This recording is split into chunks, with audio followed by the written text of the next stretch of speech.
Welcome back to Ozarks Fox. May is Asian Pacific Islander American Heritage Month, celebrating the achievements and contributions of Asian Americans and Pacific Islanders in the United States. The month of May was chosen because the first Japanese immigrants arrived in the United States on May 7, 1843. And the Transcontinental Railroad was completed on May 10, 1869, and the majority of the workers who built it were Chinese immigrants. Today, we are commemorating by speaking with a Springfield resident who is a champion of culture and diversity here in this community. Sehi Duran is joining us now. She's a pastor at Life 360 Intercultural Campus. Sehi, thank you so much for being with us.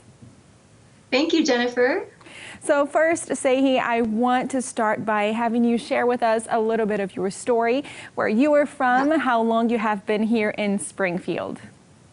Sure.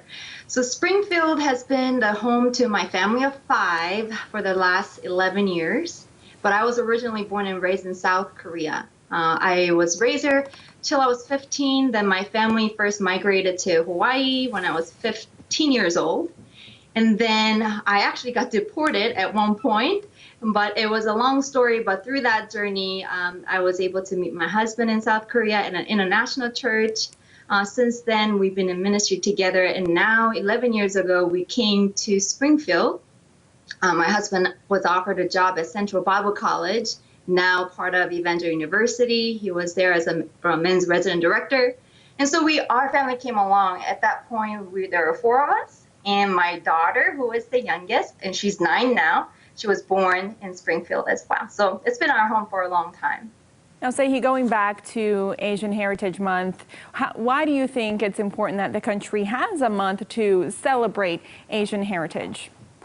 Yeah, I'm so glad that you're asking that, because I think America as a nation, we're really good at celebrating different ethnic cultures and language groups. You know, we have Black American History Month, and then we have a Latino month and all of that. In fact, May is also another month for Jewish Heritage Month. I don't know if you knew that. And so all of that, we're always celebrating. And I think it's important for us to celebrate because it's been part of our American history from the early on. You already mentioned, like in the mid-1800s, there were Japanese immigrants came, and then Chinese immigrants came. And so we've been part of this national history and narrative together. And today, we have Asians all over the nation, so it still is part of our story. So I think it's important for us to celebrate it, but also to educate. I say this because for living as a citizen living in Springfield for about 11 years, I get this curious questions from our neighbors every once in a while, and people who would like to relate to me as friends, and they don't know what ethnicity I am, and so they would just come and start speaking in Chinese, or, oh, I like Chinese food, I have friends, you know, or start making noise that doesn't really make sense, but they want to relate in some way. So I think it's important when we celebrate national heritage, like Asian Heritage Month like this, that we educate our community to know that Asian is not just Chinese.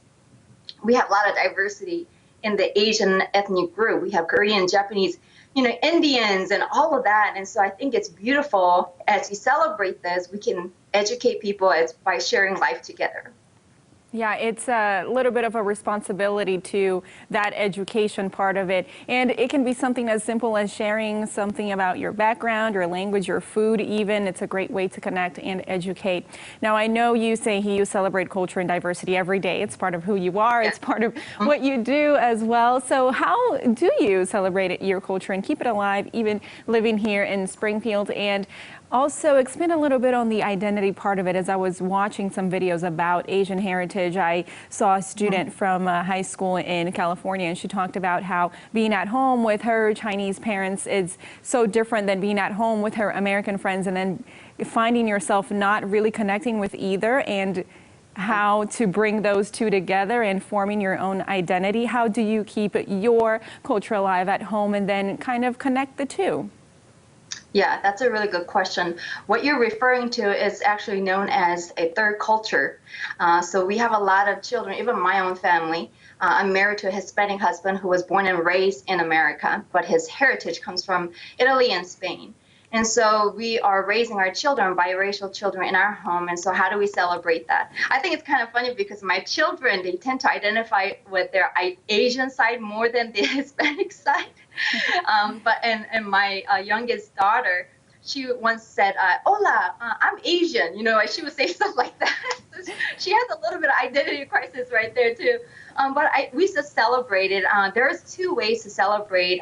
One is intentionality, doing it intentionally.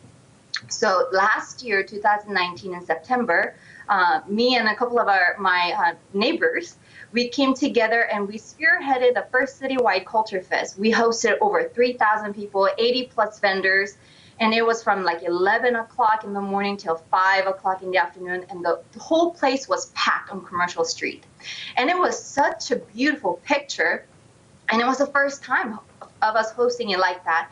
But that really communicated the message of oneness, of humanity, you know, that diversity, celebrating it instead of tolerating it. And so it was a beautiful picture of that. And that's one way of celebrating ethnic heritage intentionally. The other way is just organically. I think this is more effective because we're not making diversity a program or some sort of a organized system, but this makes it part of who you are. You know, like a lot of you guys like to go eat out and just eating out at different ethnic restaurants. Some of the things that you already do, you know, but we don't think about it. And just having friends that are diverse.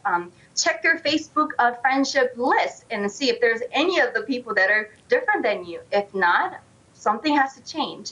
Check and look around and see your circles of friendship, right? Are they diverse? Are they people from different ethnic group or language group? It's socioeconomic different groups? All of those, that's considered diversity. So do you have those friends in your life? If not, I think we can organically share life with people and get to know your neighbors, because really, Springfield is the diverse city if you just look around. Sehi Duran, a pastor with Live 360 Intercultural Campus. Thank you so much for being with us today. Thank you, Jennifer. And we'll be right back with more right here on Ozarks Fox.